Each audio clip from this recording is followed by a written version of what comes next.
Alhamdulillah, Alhamdulillah al-Wahid al-Ahad, As-Samad, Alladhi lam yalid wa lam yulad, wa lam yakul lahu kufuwan ahad, wa ba'du.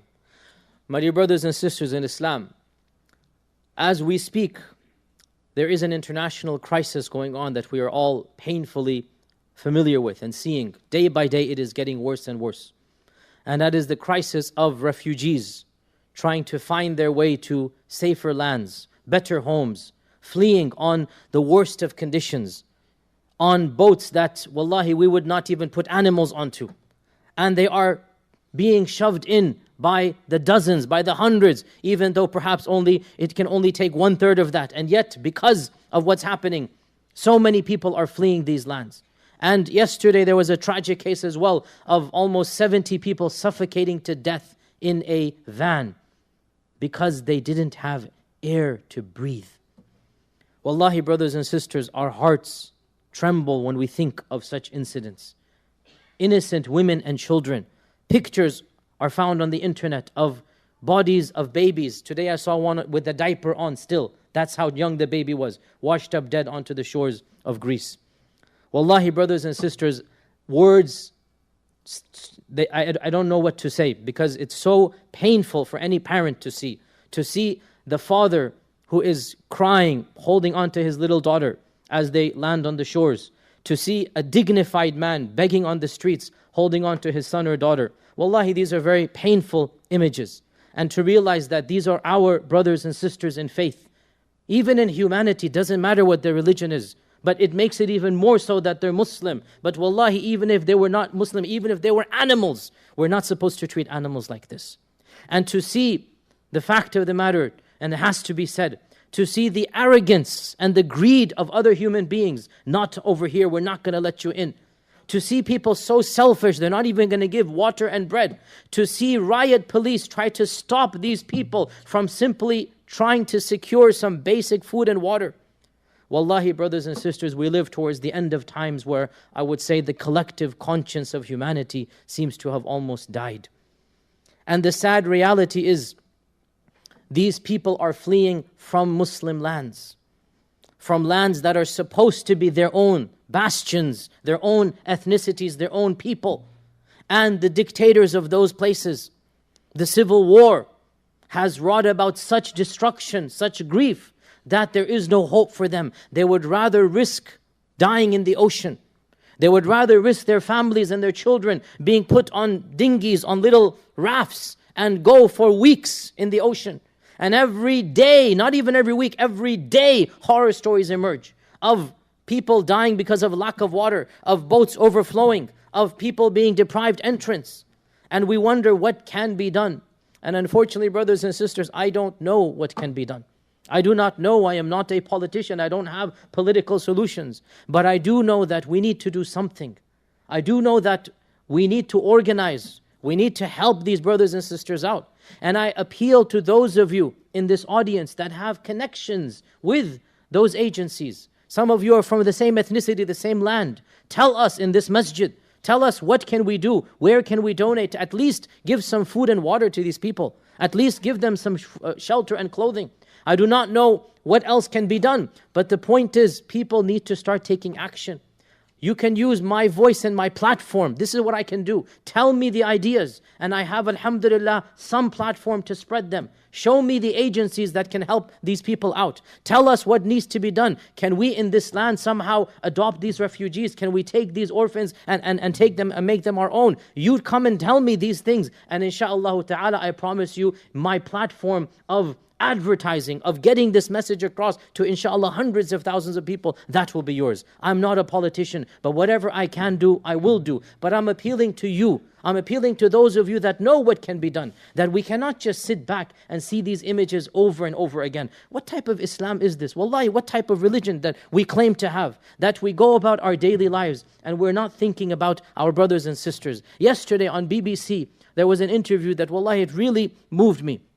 A Syrian elderly man was being interviewed, and the interviewer was very sympathetic to him, very nice to him. And he said, what is your message to those people that don't want you to come to this land? It was, I believe, Macedonia or Greece, I forgot where. What is your message to those people who are wanting to stop you from coming in? and they're trying to prevent you. Give me a message I can tell to them. He said, we are humans just like you. And I pray to God that you never have to suffer the destruction and humiliation that we have had, so that we have to go around begging people for help. May Allah protect you from what He's tested us with. This is what the brother was saying. And it was such a moving plea, because these people, wallahi, they never ever thought one day that they would have to flee their countries. There was no great famine or great strife. They grew up similar lives to us. But وَتِلْكَ الْأَيَّامُ نُدَاوِلُهَا بَيْنَ النَّاسِ. This is the qadr of Allah. Nations come and go. Security comes and disappears. And do not feel safe and secure that what is happening over there will not happen where we are. أَفَأَمِنُوا مَكْرَ اللَّهِ فَلَا يَأْمَنُ مَكْرَ اللَّهِ إِلَّا الْقَوْمُ الْفَاسِقُونَ. Never be secure and safe. Never feel, oh, that's not going to happen over here. Never. Because the places where this is happening, everyone in this audience could never have predicted that this would happen, even 5 years ago. Something impossible to imagine. From the bastions of the land of Sham, from the blessed land of Syria, to see tens of thousands of people, millions of people fleeing. Why? Not because there's no food and water in that land, but because the tyrannical regime has prevented these people from even accessing food and water. From the constant bombing, constant killing, constant civil war. What are you going to do? Of course they have to flee. What else do they have? So my dear brothers and sisters, this second khutbah is not a call of action upon me. It is a call of action upon you. I want you brothers and sisters to tell us as a community, and to tell me what can be done to help these people out. And collectively, whatever we can do. We're not going to solve the problem maybe. But here's the point. Allah is not going to ask us, did you save 1 million people? But if we did save one person, maybe that one person will be our ticket to Jannah.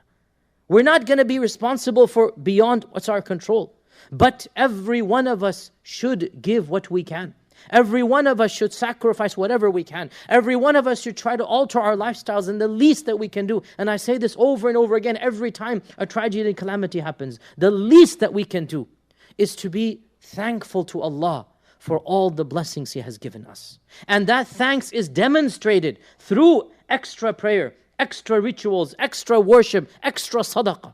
That thankfulness isn't just by the tongue. Oh Allah, thank you. Oh Allah, alhamdulillah. That's no. That thankfulness is demonstrated by living a life of humility, a life of humbleness, a life of appreciation. Thank Allah you can hug your daughter before you go to sleep and you're not worried about somebody throwing a bomb on it. Wallahi, I mean, this is such a simple blessing. Thank Allah your sons come home and you're arguing over the most trivial things. And you don't have to worry about where is he going to be fed from. Thank Allah you have air to breathe rather than the 71 people who died because they didn't have air. Think about that. They were literally suffocated in the back of a truck, and the drivers, whatever the story, they just left them until they died out of heat and because they didn't have air to breathe.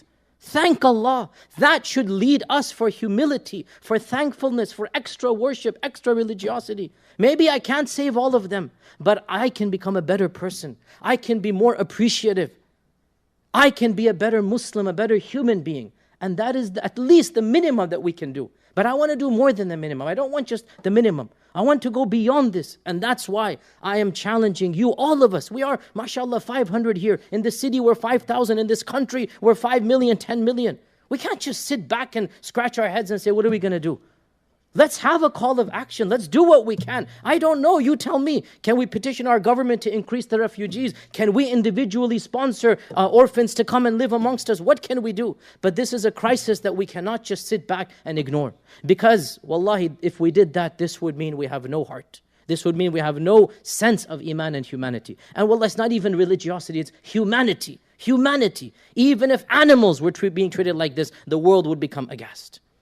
But unfortunately, it looks like there is hardly any pulse in the rest of the ummah. But at least for us, inshallah, we have to make our excuse in front of Allah subhanahu wa ta'ala. Brothers and sisters, this is not an empty request from all of you.